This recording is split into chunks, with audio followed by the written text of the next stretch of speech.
wabarakatuh.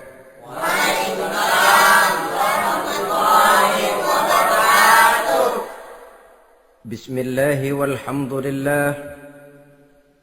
Wassalatu wassalamu ala sayyidina Rasulillah wa ala alihi wa sahbihi wa mawalah. La hawla wa la quwwata illa billah, amma ba'du. Saudara-saudara kaum muslimin yang berbahagia, di dalam kehidupan ini kita senantiasa mengambil iktibar, contoh dan teladan dari orang-orang sebelum kita. Itu sebabnya kepada baginda Nabi kita Muhammad sallallahu alaihi wasallam Allah Subhanahu wa taala menjelaskan cerita para nabi sebelum beliau dalam ayat "Tsumma naqussu 'alaika min anba'ir rusuli ma nusabbitu bihi fu'adak." Demikianlah kami ceritakan kepadamu wahai Muhammad sebagian dari kisah para rasul-rasul sebelum kamu yang dengan itu akan memperkuat hatimu, meneguhkan keyakinanmu dan memantapkan pendirianmu. Inilah manfaatnya belajar dari sejarah. Jadi jangankan kita, baginda Nabi sendiri pun oleh Allah Subhanahu wa taala diceritakan sejarah para nabi sebelum beliau yang dimusuhi oleh umatnya, yang dicaci maki oleh kaumnya, yang terusir dari kampung halamannya, bahkan sampai ada yang terbunuh oleh umatnya. Itu seluruhnya merupakan iktibar manusabbitu bihi fu'adak, untuk memantapkan langkahmu, meneguhkan keyakinanmu dan menguatkan pendirianmu menghadapi perjuangan ini. Sehubungan dengan itu, pada pertemuan kali ini Al-Fakir ingin menyampaikan satu cuplikan kecil dari kehidupan seorang sahabat utama baginda Nabi, yaitu Sayyidina Umar ibn al-Khattab radhiyallahu an. Beliau adalah Umar bin Khattab bin Nufail bin Abdul Uzza dari suku Quraisy, golongan Bani Adi. Perawakannya tinggi, kekar dan gagah, melambangkan sifatnya yang pemberani, tegas, dan tidak pernah kenal takut kepada siapapun. Sebelum mendapat hidayah, Umar bin Khattab termasuk orang yang berdiri di barisan orang-orang yang memusuhi umat Islam. Ia terperangkap dalam tradisi jahiliyah, di mana gemar berperang dan bermabuk-mabukan juga merupakan hal-hal yang pernah dilaksanakan dalam kehidupannya sebelum beliau masuk ke dalam agama Islam. Oleh karena itu, dalam kehidupan beragama, hidayah merupakan sesuatu yang penting. Bagaimanapun banyaknya dosa dan kesalahan yang telah dilakukan oleh seseorang, tidak seharusnya menyebabkan ia putus asa dari rahmah Allah. Sebaliknya, bagaimanapun banyak kebajikan dan kebaikan yang sudah dikerjakannya, tidak perlu membuat dia besar hati, puas, bangga, apalagi menjadi lalai karenanya. Sebab kita belum tahu akan bagaimana ujung perjalanan dari kehidupan kita ini. Saudara-saudara, kisahnya pun masuk Islam merupakan peristiwa yang menarik. Pada satu hari, dengan pedang terhunus, Umar bin Khattab menuju Darul Arqam, tempat di mana baginda Nabi biasa berkumpul dengan para sahabat. Melihat mukanya yang beringas, matanya yang nanar, orang sudah menyangka dan mengerti ini tentu akan terjadi pembunuhan. Dalam perjalanan menuju Darul Arqam, Umar bertemu dengan Nuaim bin Abdullah. Nuaim bertanya, "Ya Umar, mau kemana ente?" "Mau membunuh itu, si murtad itu," kata. "Si murtad yang mana?" "Yang mana lagi?" "Itu yang memecah belah kita, yang menghina berhala-berhala kita, yang menjelek-jelekkan nenek moyang dan keturunan kita, siapa lagi kalau bukan Muhammad? Kata Nuaim, Umar, enggak salah. Tidak salah lagi. Salah Umar. Salah kenapa? Apa kamu enggak malu? Kamu mau pergi membunuh Muhammad, sementara adikmu sendiri Fatimah, dia sudah termasuk salah seorang pengikut Muhammad. Mendengar ini, muka yang memang tadinya sudah marah dan merah, tambah jadi kelabu. Bukan main mangkalnya Umar bin Khattab. Orang lain dia musuhi, orang lain dia kejar-kejar. Ini malah adiknya sendiri menjadi pengikut dari baginda Nabi. Tidak jadi menuju Darul Arqam, dia berangkat ke rumah adiknya Fatimah. Adapun di rumah Fatimah sedang berkumpul Fatimah, suaminya Sa'id bin Zaid, dan seorang sahabat Habbab ibnul Arad. Mereka sedang membaca Quran. Waktu itu Quran belum lagi dijilid macam sekarang, jadi masih merupakan suhuf atau lembaran-lembaran tercecer saja. Ketuk pintu. Ya tentu tidak assalamualaikum karena dia belum Islam. Tok, tok, tok. Siapa di luar? Umar. Mendengar suaranya saja, ini sahabat yang namanya Habbab ibnul Arad sudah lari ke belakang pintu. Sambil komat kamit baca doa mohon diselamatkan oleh Allah. Adapun Fatimah yang sedang memegang suhuf, lembaran tulisan Quran itu, menyembunyikan suhuf itu di belakang bajunya. Umar masuk. Fatimah, saya bang. Apa benar berita yang saya dengar? Berita apa itu bang? Bahwa kau sudah masuk Islam. Bang, andai kata Muhammad memang benar, bagaimana? Sudahlah, jangan belit-belit. Jawab saja, kau masuk Islam benar atau tidak? Ya. Saudara hadirin, begitu dikatakan iya, tangannya langsung melayang, menampar muka adiknya ini, sehingga mengalir darah dari hidungnya. Suaminya Sa'id bin Zaid yang mencoba melindungi istrinya, dipegang lehernya, dibanting, diduduki dadanya. Oh ini jawara ini.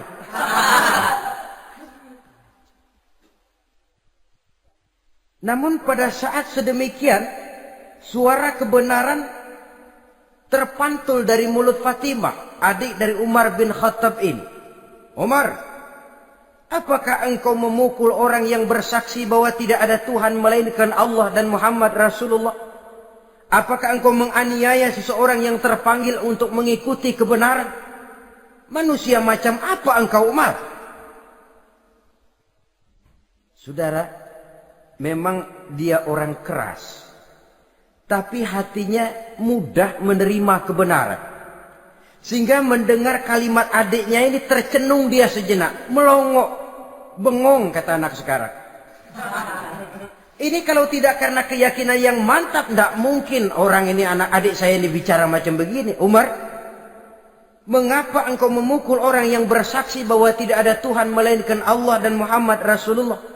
Mengapa engkau pukul orang yang mengikuti kebenaran, menerima hidayah dari Allah?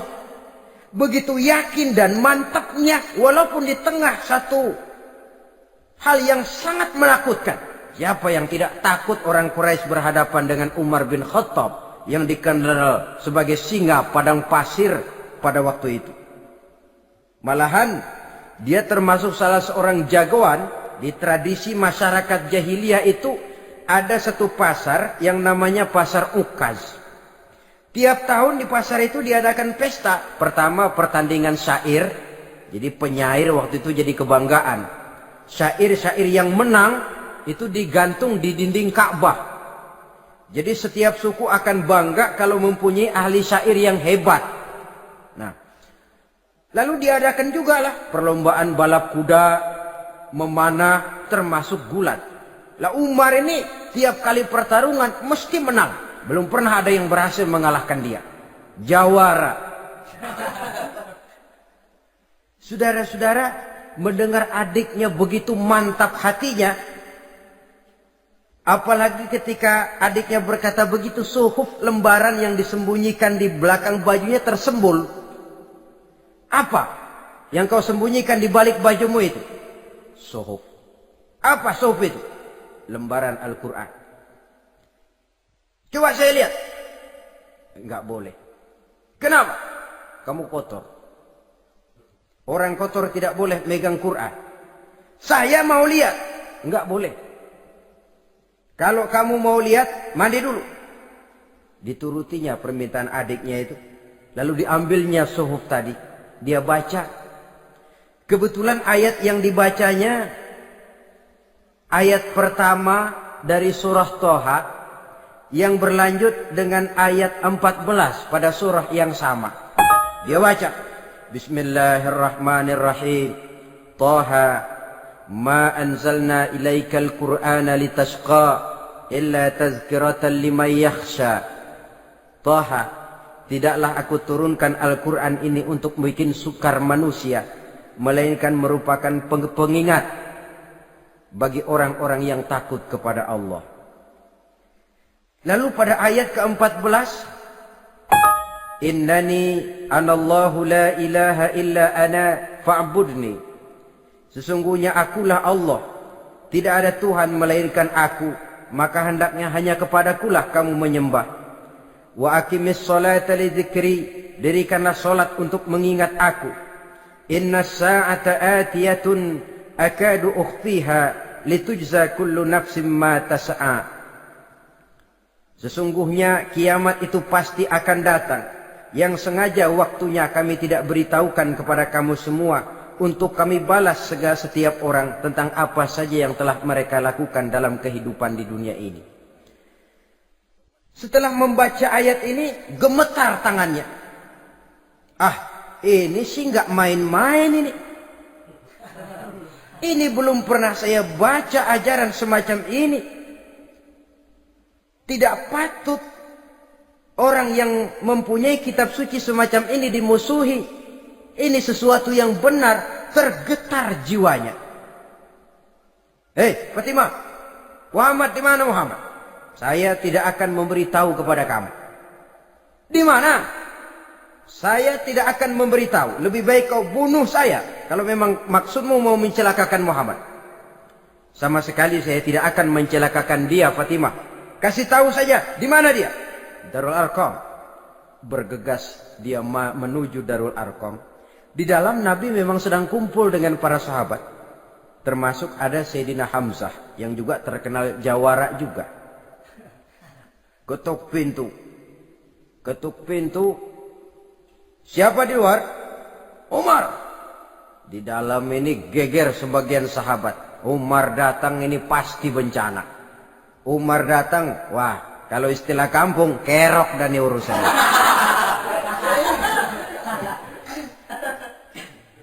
Tapi baginda Nabi menenangkan mereka. Tenang, mudah-mudahan ada hikmahnya. Sayyidina Hamzah tampil, bukakan dia pintu. Kalau niatnya baik, kita terima. Kalau niatnya tidak baik, saya paling depan. Dibukakan pintu. Begitu dibukakan pintu, Umar masuk merangkul baginda Nabi. Kemudian dengan tersendat, Ashhadu an la ilaha illallah wa ashhadu annaka ya Muhammad Rasulullah. Saya bersaksi tidak ada Tuhan melainkan Allah, dan saya bersaksi bahwa engkau hai Muhammad adalah utusan Allah. Sahabat takbir semua, Allahu Akbar, Allahu Akbar. Kegembiraan meliputi suasana ketika itu. Kenapa? Karena sebelumnya dikala Umar belum masuk Islam, dia merupakan ganjalan yang paling dikhawatirkan oleh umat Islam. Setelah dia masuk Islam, jelas merupakan satu keuntungan yang sangat besar. Dan dia tertarik kepada Islam bukan karena bujuk rayu orang, tidak karena diberikan harta, tidak karena diiming-iming oleh kedudukan tinggi, tapi karena kebenaran, hidayah menembus hatinya melalui wasilah ayat dalam surah Thaha yang dibacanya melalui suhuf yang dipegang oleh adiknya tadi. Sejak saat itu berubah 180 derajat Umar bin Khattab radhiyallahu anhu. Tetapi tetap dengan sifatnya keras, tegas, dan tidak pernah kenal takut kepada siapapun. Cuma kalau sebelum Islam, dia kerasnya kepada Islam. Setelah dia masuk Islam, muter arah. Kepada siapapun yang memusuhi Islam, dia bersikap keras, tegas, dan tidak pernah kenal takut. Bahkan setelah beliau masuk Islam, satu hari ketika di Darul Arqam kumpul-kumpul, waktu itu Nabi belum berdakwah secara terbuka karena pengikut masih sedikit. Sayyidina Umar usul, "Ya Rasul, ada apa Umar? Alasna 'alal haq fi mamatina wa mahyana." Ya Rasul, bukankah kita ini berdiri di atas sesuatu yang benar? Bukankah mati kita, hidup kita untuk melaksanakan sesuatu yang benar? Bala ya Umar, betul Umar. Wallazi nafsi biyadih, innakum la'alal haq in muttum wa in huyitum. Demi Allah Umar, kata Nabi, sesungguhnya kamu dan kita semua berdiri di atas kebenaran, hidup ataupun mati. Setelah mendapat jawaban begini, Umar masuk kepada tujuan pembicaraannya. Izan ya Rasul, fafimal ihtifal. Kalau memang begitu ya Rasul, kalau memang kita yakin kita berdiri di atas kebenaran, kita hidup karena kebenaran, kita mati pun memperjuangkan kebenaran, fafimal ikhtifa. Kenapa mesti ngumpet-ngumpet? Kenapa harus sembunyi-sembunyi? Wallazi ba'asaka bil haq, demi Allah ya Rasul, la takhrujanna wa la nakhrujanna ma'ak. Tuhan harus keluar menyampaikan Islam ini secara terbuka, dan kami akan mendampingi Tuhan dengan segenap jiwa dan raga. Sekali masuk Islam gak tanggung-tanggung. Yang kayak begini ini yang kita perlukan sekarang ini. Begitu masuk Islam gak tanggung seluruhnya, jiwa dan raganya masuk Islam. Beliau yang pertama kali mengajukan ide, kenapa harus dakwah sembunyi ya Rasul? Wong kita berdiri di atas kebenaran, memperjuangkan sesuatu yang hak. Kalau kita mati, kita pun mati membela kebenaran. Kenapa mesti fafimal ikhtifa? Kenapa harus sembunyi-sembunyi? Mulai sekarang mari keluar ya Rasul, saya akan dampingi Tuhan, nyawa taruhannya. Saudara hadirin yang saya hormati, selalu dia tempat-tempat yang pernah dia melaksanakan maksiat sebelum dia Islam, selalu dia kunjungi sampai dia berkata, tidak ada tempat yang pernah saya melakukan kesalahan sebelum saya Islam yang harus saya tutupi dengan kebajikan setelah saya Islam sekarang ini. Bahkan ada satu riwayat menjelaskan beliau itu yang tinggi badannya, kekar perawakannya, gemetar orang ngadepin dia. Tapi beliau sendiri sangat mudah gemetar kalau sudah mendengar ayat-ayat Allah. Sehingga ada satu riwayat menjelaskan Sayyidina Umar itu setelah masuk Islam, kalau sholat kadang-kadang bila menoleh ke kanan beliau senyum, bila menoleh ke kiri beliau menangis berurai air mata. Ada orang bertanya, ya Umar, kenapa menengok ke kanan kau senyum, ke kiri kau menangis? Itulah kalau saya ingat jahilnya saya sebelum Islam. Adapun bila saya menoleh ke arah sebelah kanan saya tersenyum, teringat betapa dulu saya membuat berhala dari korma. Saya tumpuk-tumpuk, saya susun begitu.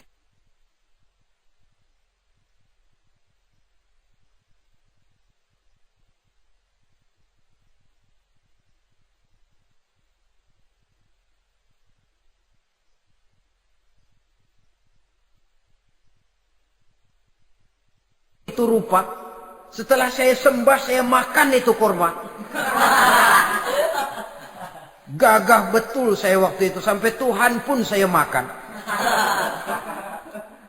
Adapun kalau saya menoleh ke kiri teringat putri kesayangan saya yang terbawa oleh tradisi jahiliyah, takut menanggung aib, merasa malu mempunyai anak perempuan sampai dia terkubur hidup-hidup. Berurai air mata saya mengingat semua itu. Padahal Nabi sudah memberikan jaminan. Sebab saudara jangan lupa, orang kafir masuk Islam, dalam Islam itu dihitung dari bayi lagi. Dari nol, itulah untungnya. Jadi misalnya sudah 60 tahun, dari kecil sampai 60 tahun kafir. Umur 61 masuk Islam. Nah, sejak umur 61 itulah yang dihisab oleh Allah. 60 tahun ke bawah gratis bersih pemutihan. Istimewa betul. Tapi jangan lalu diniatin, gua kafir aja ah. Nanti sudah tua-tua mau giliran mati baru Islam. Nah, itu diniatin lain. Ini yang karena faktor hidayah, saudara-saudara. Nah, cintanya kepada baginda Nabi luar biasa. Dalam setiap pertempuran beliau selalu di front terdepan. Bahkan demikian cintanya sampai ketika hari di mana baginda Nabi wafat, saudara-saudara. Disampaikan berita wafat Nabi kepada Umar ini. Ya Umar, baginda Nabi sudah wafat. Kamu ngomong apa? Baginda Nabi sudah wafat. Bukan sedih, nyabut pedang, keluar matanya melotot. Siapa yang bilang Muhammad mati, saya tabas batang lehernya. Begitu cintanya beliau kepada baginda Nabi, sampai-sampai nggak menerima kalau Nabi wafat. Taruhlah nggak bisa mati bersamaan, bolehlah mati beriring-iring saja barangkali maksudnya. Saudara-saudara, cabut pedang, kelayaban kemana-mana. Ayo, siapa ngomong Muhammad mati, saya tebas batang lehernya. Sampai bertemu dengan Sayyidina Umar, Sayyidina Abu Bakar. Di tempat orang banyak, Sayyidina Abu Bakar yang bijaksana ini pidato. Ayuhan nas, man kana ya'budu Muhammadan fa inna Muhammadan qad mata. Wa man kana ya'budu Allah fa inna Allah hayyun la yamut. Wahai manusia, barang siapa yang menyembah Muhammad, maka Muhammad sudah mati. Tetapi barang siapa yang menyembah Allah, Allah akan hidup selamanya dan tidak akan pernah mati. Mendengar pidato ini, Sayyidina Umar sadar bahwa sebenarnya yang tidak bisa mati itu cuma Allah. Bagaimanapun agungnya baginda Nabi, besarnya baginda Nabi, tinggi akhlak budi pekertinya Nabi, cintanya beliau kepada Nabi, toh Nabi manusia. Dan manusia harus mati. Kemudian dibacakan surah Ali Imran ayat 144. Wa ma Muhammadun illa rasul qad khalat min qablihi rusul afa immata aw qutilan qalabtum ala aqabikum. Muhammad tidak lain daripada manusia, telah datang kepadanya rasul. Apakah jika ia mati engkau kembali menjadi murtad atau mundur ke belakang? Mendengar ayat ini dibacakan, Sayyidina Umar sadar, berurai air matanya, menangis dalam kesedihannya. Ini cintanya yang demikian tinggi kepada baginda Rasulullah sallallahu alaihi wasallam. Begitulah seluruh kesalahan yang dia lakukan pada saat sebelum dia masuk Islam, berusaha dia tutupi dan dia tebus dengan segala kebaikan, pengabdian, perbuatan soleh setelah dia masuk Islam.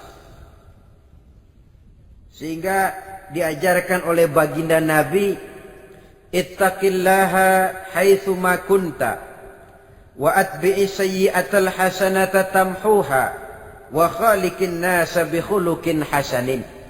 Bertakwalah kamu kepada Allah, kata Nabi, dimanapun saja kamu berada. Jadi takwa tidak kenal tempat. Dimanapun saja kamu berada, bertakwalah kepada Allah. Di rumah takwa, di pasar takwa, di kantor takwa, di tengah orang banyak takwa, pada waktu sendirian takwa. Ittaqillaha haitsu ma kunta. Bertakwalah kau kepada Allah dimanapun saja kamu berada. Jangan takwa pakai tempat. Di masjid takwa, di kantor nyolong.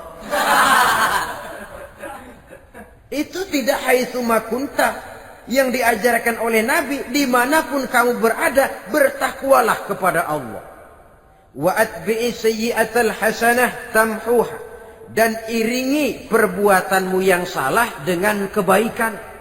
Jadi kalau satu saat terselip kita berbuat salah, cepat iringi dengan kebaikan. Tamhuha, dengan harapan kebaikan yang kita kerjakan akan menutupi dosa yang terselip kita lakukan. Ngomongin orang, astagfirullahaladzim. Banyak istighfar. Istighfarnya mudah-mudahan bisa nutupin dosa karena ngomongin orang. Tapi jangan lalu tambah sulap. Ngomongin orang istighfar. Terus ngomongin lagi istighfar lagi. Itu tentu tidak bisa dengan cara begitu. Barangkali terselip pernah mengambil harta orang tanpa alasan yang hak. Imbangi dengan rajin sedekah misalnya. Barangkali pernah menyakiti hati orang, imbangi dengan perbuatan yang bisa menyenangkan hati orang lain. Itu namanya mengiringi perbuatan yang bersifat salah dengan kebajikan. Ini yang dilakukan oleh Sayyidina Umar. Setiap pelosok hampir dia datangi. Tempat-tempat di mana dia pernah melakukan kesalahan sebelum Islam, di sana dia tegakkan kebajikan dan kebaikan. Kegagahannya, keperkasaannya, keberaniannya sepenuhnya bulat-bulat sudah diwakafkan untuk kepentingan Islam. Saudara hadirin yang saya hormati, diperlukan orang-orang yang punya keberanian macam Sayyidina Umar. Berani karena panggilan hidayah, bukan berani babi. Babi berani juga babi, cuman nyeruduk. Artinya berani yang tanpa pertimbangan.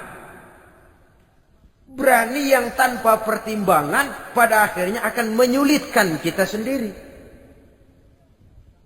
Beliau gagah, beliau berani, beliau punya kekuatan, beliau punya wewenang. Dan itu dimanfaatkannya untuk menjadi backing baginda Nabi kita Muhammad sallallahu alaihi wasallam.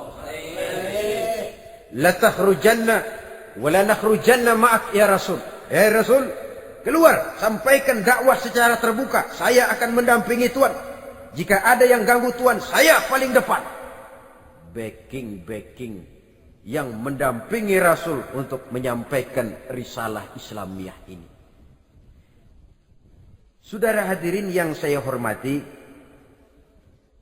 wa khaliqin nasa bi khuluqin hasanin, kata Nabi. Dan pergaulilah manusia dengan akhlak yang baik, karena dengan ini kau bisa mengambil hati orang. Dalam hadis lain katakan, innakum la tas'una an-nasa bi amwalikum walakin yas'uhum minkum bastul wajhi wa husnul khuluq. Kamu tidak akan bisa menyenangkan orang banyak dengan hartamu, tapi kamu bisa ambil hati mereka dengan budi pekerti yang luhur dan muka yang manis. Dengan harta belum tentu kita bisa menyenangkan semua orang. Tapi budi pekerti yang luhur, muka yang manis, itu yang akan bisa membuat kau menyenangkan orang banyak.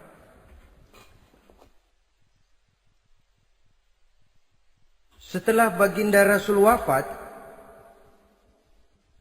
pernah ketika berkumpul, Sayyidina Abu Bakar berkata kepada Sayyidina Umar, "Ya Umar, saya baiat kamu untuk menjadi khalifah."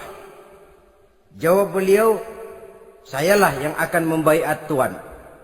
Tapi Anda lebih utama dari saya Umar. Keutamaan saya akan saya berikan kepada Tuan untuk mendukung kekhalifahan Tuan." Di sini kelihatan wataknya yang tidak ambisius.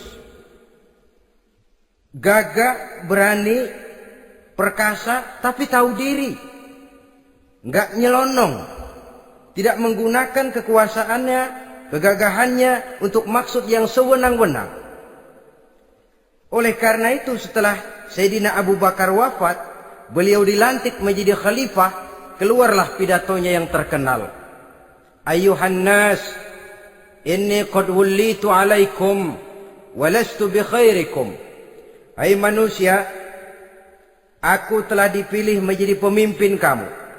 padahal aku bukanlah orang yang terbaik di antara kamu. Kalau tidaklah karena aku melihat keutamaan, keteguhan yang dapat melindungi kalian, berat rasanya aku memikul amanah ini. Sebab apa? Alangkah beratnya menunggu datangnya perhitungan di akhirat nanti terhadap Umar. Ini yang jadi motifnya memegang jabatan khalifah. Sungguh berat bagi Umar menunggu datangnya saat perhitungan. Sehingga seolah-olah kalau bisalah jadi Umar bin Khattab saja, jangan jadi khalifah kalau bisa. Tapi moya umat sudah kadang memilih. Sehingga benar kalau dalam satu hadis Nabi pernah mengajarkan jangan memberikan satu jabatan kepada orang yang memintanya. Sebab orang kalau sudah minta jabatan, apalagi pakai jilat-jilat, pakai upeti-upeti, tentu ada tendensinya. Ada batu di balik udang. Kalau udang di balik batu kan mungkin nggak kelihatan, tapi kalau batu di balik udang kelihatan betul itu. Ada maunya, ambisinya. Jangan memberikan satu jabatan kepada orang yang memintanya. Seakan di batinnya Sayyidina Umar menyesali. Kenapa Umar nggak jadi Umar saja, kok mau jadi khalifah gitu. Alangkah berat perhitungan buat saya di akhirat nanti. Nah, setelah jadi khalifah, sebagai satu i'tibar, saya akan mencoba mengemukakan beberapa sifatnya yang menonjol untuk pelajaran buat kita semua. Pertama, sikapnya terhadap keluarganya setelah beliau menjadi khalifah. Kedudukan sebagai keluarga Umar bin Khattab bukan merupakan kedudukan istimewa. Itu ditanamkan betul kepada keluarganya. Jangan karena bapakmu khalifah, lalu mentang-mentang anak khalifah kau merasa dapat fasilitas, merasa bisa berbuat semau-maumu, kau harus punya tanggung jawab dan beban moral, memberikan contoh yang lebih baik kepada rakyat. Ini yang ditekankan kepada keluarganya. Kalau beliau mau mengeluarkan undang-undang, undang-undang itu lebih dahulu dibicarakan di tengah keluarganya, kumpul anak-anaknya, ini akan ada undang-undang begini. Siapa di antara kalian mau mentaati, persilakan, yang tidak pun persilakan. Tapi saya ingatkan, kalau ada dari keluarga Umar yang melanggar peraturan yang saya keluarkan ini, saya akan menghukumnya 2 kali lipat karena dia keluarga saya. Menghukumnya 2 kali lipat karena dia keluarga saya. Jadi bukan mentang-mentang anak babe, lalu kebal hukum. Tidak. Siapa yang di antara kalian melanggar peraturan ini, akan aku kenakan hukuman 2 kali lipat karena dia keluargaku. Nah, saudara hadirin yang saya hormati, lalu berwibawa, dijaga betul keluarganya. Suatu hari beliau datang ke rumah putranya Abdullah bin Umar. Ketika masuk dilihatnya Abdullah bin Umar sedang makan daging. Makan daging. Merah muka Umar. Mentang-mentang anak khalifah ya. Mentang-mentang anak Amirul Mukminin ya, kamu makan daging. Lihat tuh rakyat kita masih banyak yang kelaparan, makan daging, makan roti keras. Padahal itu halal. Sesuatu yang diperoleh dengan usahanya sendiri. Tetapi begitu hati-hatinya Umar untuk menjaga pandangan orang. Keluarga khalifah merupakan beban moral sebab akan dijadikan contoh oleh rakyatnya. Mentang-mentang anak khalifah ya makan daging. Lihat tuh rakyat, roti keras digarotin. Lain saat beliau pergi ke satu pasar. Di situ dilihat ada sapi gemuk-gemuk. Tempat lain sapinya kurus-kurus. Tanya, ini yang gemuk-gemuk sapi siapa? Sapi Abdullah bin Umar. Sapi anaknya. Panggil Abdullah bin Umar, suruh sini. Datang anaknya itu. Abdullah bin Umar, bagaimana ceritanya sampai ini? Begini, Bapak. Dahulu itu dengan uang saya beli sapi kurus-kurus. Lalu saya rawat. Saya berikan upah orang untuk merawat sapi-sapi itu. Sampai sekarang dia menjadi gemuk. Akan saya jual dan keuntungannya tentu sesuatu yang halal. Subhanallah, kata Umar. Kau ini anak Amirul Mukminin. Jual sapimu. Ambil modalnya, untungnya, masukkan Baitul Mal untuk urus kepentingan orang Islam. Dia nggak mau anaknya terlibat bisnis, dompleng kekuasaan ayahnya. Karena mentang-mentang anak khalifah lalu segala macam bisnis lancar. Orang takut karena apa? Anak babe. Ada lagi. Pada waktu pembagian harta ghanimah, putri beliau yang namanya Hafsah, ini adalah istri baginda Nabi, meminta bagian. Kaum kerabat ayah, ini kerabat khalifah, kitalah dulu kerabat. Kalau kau kerabatku, maka jatahmu nanti dari ayahmu. Harta ini masih lebih banyak dibutuhkan oleh orang-orang Islam. Nanti belakangan, kalau ada sisanya. Belakangan kalau ada sisanya. La haula wala quwata illa billah.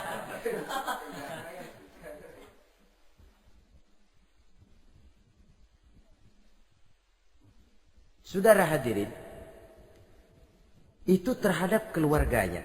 Kemudian apa sifat-sifat yang menonjol dari kepemimpinannya? Pertama, kesederhanaannya. Beliaulah satu-satunya khalifah, Amirul Mukminin, setingkat presiden kalau sekarang, yang punya jubah cuma 2 dan 1 pun punya anaknya. Tambelan lagi. Pernah sholat Jumat terlambat. Beliau naik mimbar untuk khutbah, sebelumnya minta maaf dulu. Saudara-saudara, maaf saya terlambat nungguin baju kering. Seorang khalifah nungguin baju kering. Sederhana dalam kehidupannya. Mari kita ambil satu cerita lagi. Pada waktu beliau jadi khalifah, yang diangkat jadi gubernur di Mesir adalah Amr bin As. Amr bin As hidupnya lebih mirip kaisar. Istananya besar, pakaiannya bagus-bagus. Nah, yang paling mengganggu pikiran Amr bin As, di sebelah istananya ini ada gubuk reot, kepunyaan orang Yahudi lagi. Ah, ini nggak pantas bener, masa di samping istana gubernur ada gubuk reot. Orang Yahudi lagi yang punya. Ini mesti, udah, bikin saja rencana, panggil dinas tata kota, bikin planning. Di sini mau dibangun masjid, proyek negara. Bikin gambarnya, susun anggarannya, tender. Saudara-saudara, si Yahudi yang punya gubuk reot dipanggil.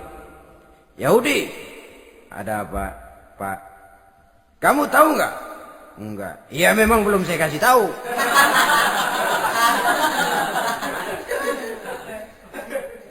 Ada apa, Pak? Itu kamu punya gubuk. Tahu? Kena proyek. Proyek apa, Pak? Kami mau bangun masjid besar di situ. Dan tidak sesuai ada gubuk reot di samping tempat gubernur. Jadi maksud Bapak, gubukmu, tanah-tanahnya mau saya bebaskan. Saya beli. Enggak mau, Pak. Saya enggak mau jual. Saya bayar 2 kali lipat.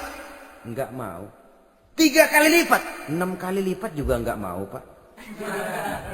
Saya dari muda peres keringat banting tulang cuma segitu-gitunya, Pak, tempat saya tinggal. Gubuk reot sama tanahnya sedikit. Makmur saya, Pak, cuma rumah sama sumur.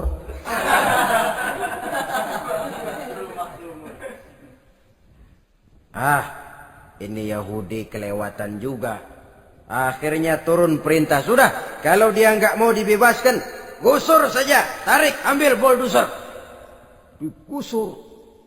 Yahudi ini berurai air matanya. Aduh, begini jadi rakyat kecil, udah jatuh ketiban ember lagi. Tapi pikir-pikir Amr bin As kan bukan yang paling atas. Dia kan cuma pejabat, masih ada atasannya lagi. Lapor lapor.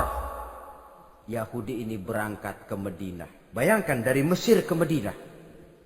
Jalan. Di sepanjang jalan dia berpikir membanding-banding. Kalau gubernurnya saja istananya begitu mewah, apalagi khalifahnya. Kalau gubernurnya galak main gusur, apalagi khalifahnya. Dan saya bukan orang Islam, apa dia lemin ngadu? Apa dapat tanggapan? Berangkat dia sambil harap-harap cemas. Sampai di pintu kota Madinah, dia temui orang lagi tidur di bawah pohon korma. Selamat siang, Pak. Ada apa? Pak. Apa? Mau lapor. Lapor apa? Bapak tahu Khalifah Umar bin Khattab? Tahu. Istananya di mana, Pak? Istananya di atas lumpur. Di atas lumpur. Di atas lumpur. Pengawalnya banyak, Pak. Banyak. Siapa, Pak? Yatim piatu, janda-janda tua, orang-orang miskin, orang-orang lemah, itu pengawalnya. Pakaian kebesarannya apa sutra apa Pak? Pakaian kebesarannya malu dan takwa. Saya nggak ngerti, Pak. Itulah Umar bin Khattab. Lalu orangnya sekarang di mana, Pak? Di depan ente. Rupanya yang dia tanya itulah orangnya. Gemeter Yahudi ini, keringat bercucuran. Coba, istananya di atas lumpur.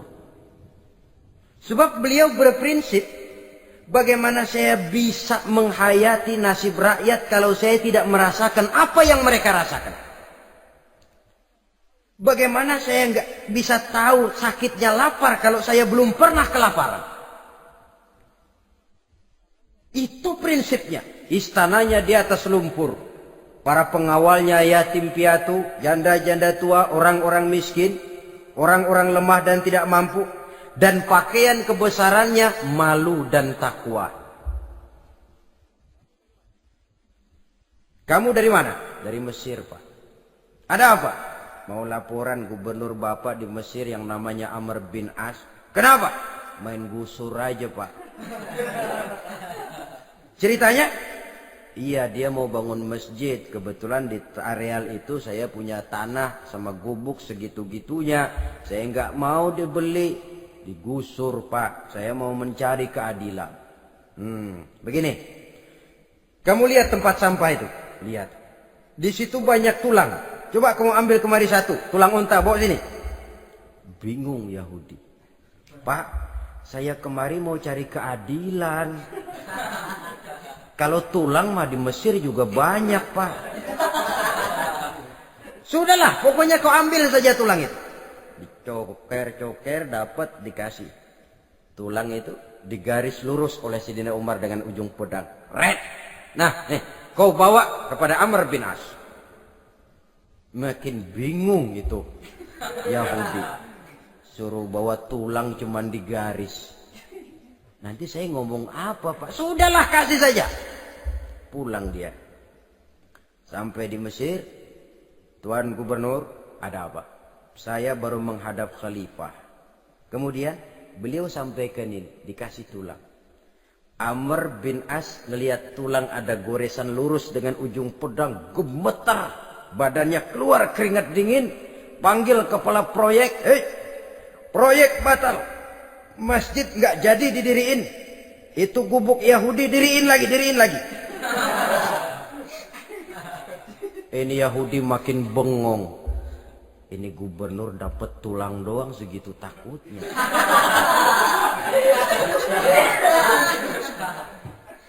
Ada apa sebenarnya, Tuan Gubernur? Kamu tahu? Ini nasihat pahit buat saya dari Amirul Mukminin Umar bin Khattab.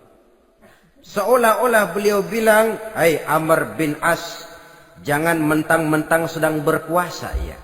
Pada suatu saat kau akan jadi tulang-tulang kayak begini. Maka mumpung kamu masih hidup dan berkuasa, berlaku lurus dan adillah kamu seperti lurusnya garis di atas tulang ini. Red. Lurus, adil, jangan bengkok. Sebab kalau kamu bengkok, nanti aku yang luruskan pakai pedangku.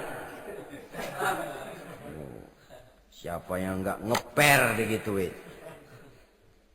Sampai akhirnya apa? Kata si Yahudi, Pak, kalau begitu Islam adil ya. Adil. Kalau gitu biarin dah Pak, tanah saya. Mau kamu jual? Bukan saya jual Pak, saya kasih aja dah. Campur gubuk-gubuknya, ambil aja dah.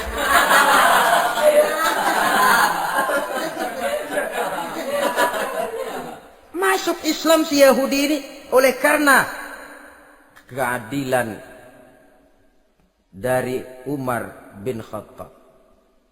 Begitulah kesederhanaan hidupnya. Sampai saudara, yang ironi betul,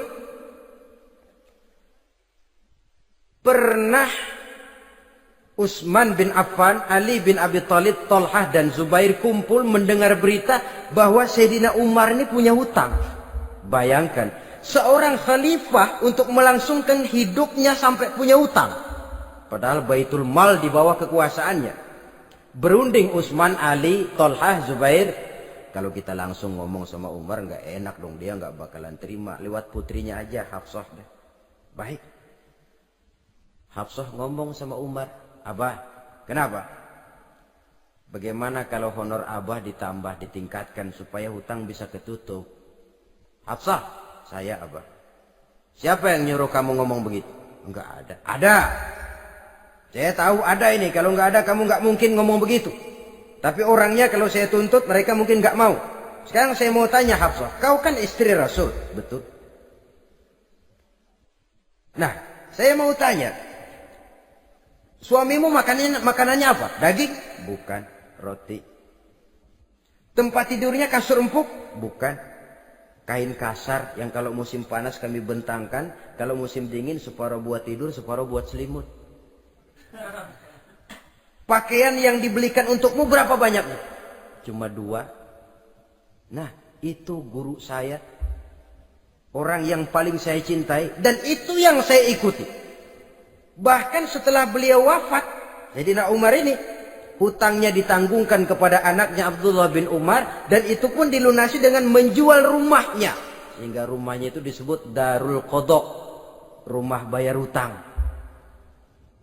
Begitu kesederhanaannya. Jadi nggak pakai aji mumpung jadi khalifah lalu kayak ikan gurita, tangan yang mana aja megang.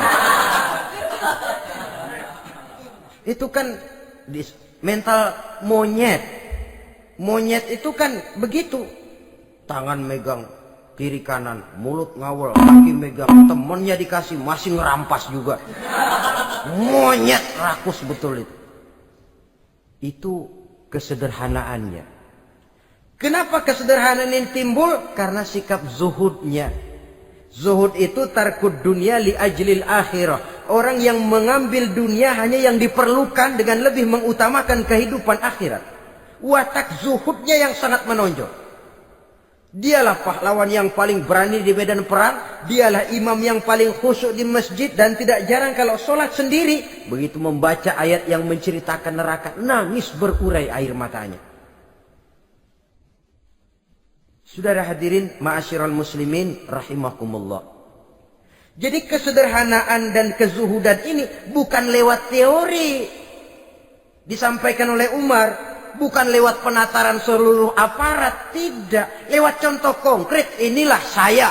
Contoh sederhana dan zuhud. Bagaimana saya akan bisa merasakan penderitaan ini kalau saya sendiri tidak pernah menderita? Bagaimana saya akan tahu sakitnya lapar kalau saya belum pernah kelaparan? Maka tanpa penataran, tanpa upgrading segala macam, berhasil karena prinsip keteladanan. Beliau jadi contoh utama.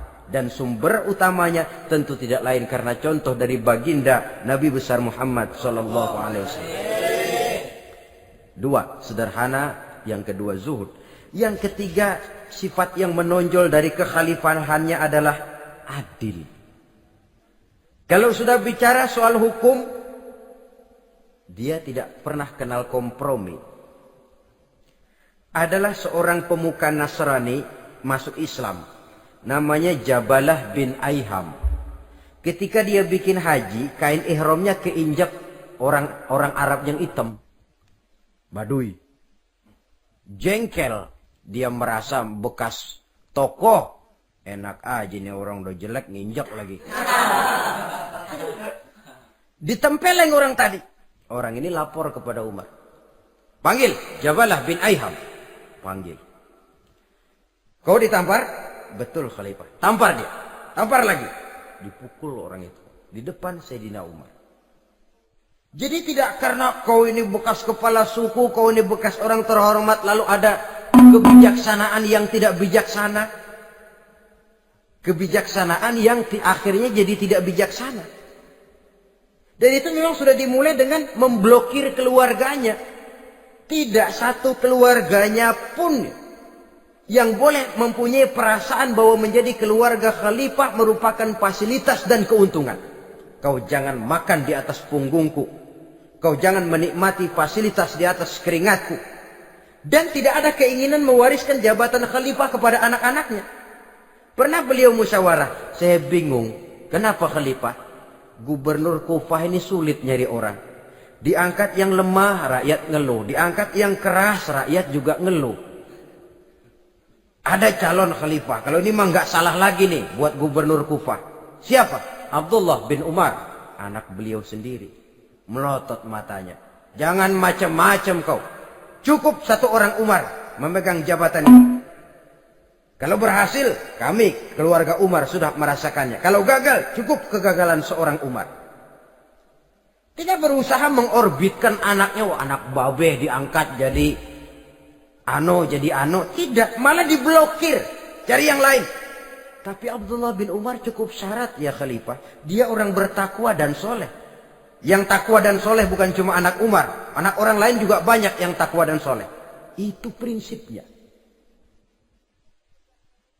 Sehingga ketegasannya ini membuat orang jadi sungkan.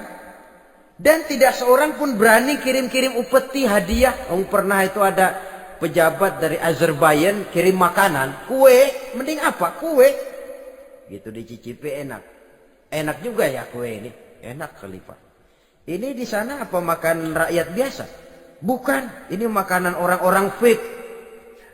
Nah, dibungkus lagi itu kue. Dibungkus. Ontamu mana? Di luar. Ambil, bawa pulang, serahkan lagi kepada gubernur di sana, kasih tahu salam dari Umar bin Khattab.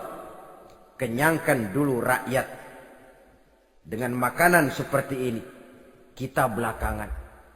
Jadi kalau rakyat lapar, saya orang pertama yang akan merasakan kelaparan. Tapi kalau rakyat makmur, biarlah saya menjadi orang terakhir yang kenyang. Kan bagus prinsip itu. Jikalau rakyat kelaparan, saya akan jadi orang pertama yang merasakan lapar. Tapi kalau rakyat makmur, biar saya jadi orang terakhir yang kenyang. Jangan dibalik. Pada saat rakyat kelaparan, dia kekenyangan. Dan selanjutnya, sikap keadilannya ini, saudara-saudara, menyebabkan hukum lalu jadi berwibawa. Pernah beliau jalan-jalan di lorong kota Madinah. Di tempat yang namanya Harah bersama Aslam. Ada ibu-ibu, anaknya nangis. Lapar ma. Sabar, dikit lagi matang katanya. Emang tuh ibu lagi ngerebus. Bunyi, air ngegulak. Luguk. Umar lihati dari jauh. Belum juga matang. Nih anak dari nangis, lapar, sampai capek nangis, sampai tidur. Anak tidur, Umar samperin. Bu, emang masak apa sih kok nggak bisa matang? Saya nggak masak apa-apa tuan. Itu pating kerubuk apa? Ketika dibuka ya cuma air saja. Subhanallah, ibu sudah ngebohongi anak ibu sendiri. Habis harus bagaimana tuan? Saya sudah nggak punya makanan untuk dimasak. Sementara perut nggak kenal kompromi. Jalan satu-satunya, ya terpaksa anak saya bohongi. Saya bilang sebentar lagi matang sampai dia tidur sekarang ini. Memangnya Khalifah Umar gimana sih ngurusi rakyatnya? Subhanallah, dia orang zalim. Dia yang memegang urusan kami, tapi dia nggak tahu nasib saya. Anak kelaparan, keluarga terlantar. Oh begitu. Iya. Zalim betul Umar bin Khattab itu. Kalau begitu ibu tunggu sebentar. Dia pulang bersama Aslam menuju Baitul Mal. Dia ambil tepung 1 karung, dipikul sendiri. Dipikul sendiri, kata Aslam, ya Khalifah biar saya yang bawa. Jangan. Kenapa Khalifah? Apa kau kira kau sanggup mikul dosa saya di akhirat nanti? Biar saya yang mikul sendiri. Dia bawa ke tempat tuh ibu-ibu. Dia masakin sendiri. Nah bu, sudah matang, persilakan masak. Makan. Alhamdulillah Tuan. Mudah-mudahan Allah memberkahi Tuan. Tuan lebih baik dari Umar bin Khattab yang zalim itu. Memang sebenarnya Tuan siapa, kata tuh ibu? Saya. Iya. Saya ya Umar bin Khattab yang ibu bilang zalim itu. Gemetar si ibu. Gemetar si ibu. Tapi memang peka dan menghargai kritik orang. Tidak membungkam setiap orang yang nadanya sumbang atau berbeda. Kadang beliau berkata, saya khawatir karena orang terlalu segan dengan saya lalu nggak ada yang berani negur kalau saya salah. Kan begitu biasanya. Karena sudah terlalu segan lalu semuanya orang mau diaminin saja. Asal dibilang nggak benar marah, jengkel. Lalu disingkirin, maunya diiyain, inge kulo nuwun. Oke bos. Beliau bilang saya khawatir kalau tidak ada orang yang mau menegur kesalahan saya jika saya terlanjur nanti. Tahu-tahu muncul orang. Demi Allah, saya akan menegur Tuan dengan pedang saya ini. Cerah mukanya, senyum bibirnya. Alhamdulillah, anak muda, saya memerlukan orang macam kau. Yang berani berkata ya terhadap yang benar dan tidak terhadap yang tidak benar, apa dan bagaimanapun resikonya. Di sini kelihatan sikap beliau menghadapi orang yang berbeda pendapat. Keadilan, keberanian dan ketegasan, cepat menerima kebenaran merupakan serentetan dari sifat-sifat utama beliau sejak masuk Islam sampai menjadi khalifah yang kedua. Bahkan dengan jasa beliau, Islam kemudian tersebar, menembus dinding Jazirah Arabia, memasuki Bizantium dan Persia, sehingga beliau juga dikenal sebagai periode Al-Futuhat Al-Islamiyah. Nah, saudara-saudara, inilah cuplikan kecil dari kehidupan seorang agung dan besar yang memang sangat terbatas kata-kata untuk melukiskan kebesaran itu. Namun yang secuplik ini mudah-mudahan menjadi sumbangan moral dalam rangka kita memperbaiki diri menuju kehidupan yang lebih baik. Terima kasih banyak atas segala perhatian. Mohon maaf atas segala kekurangan. Usikum wa nafsi bitaqwallah. Wassalamualaikum warahmatullahi wabarakatuh. Waalaikumsalam.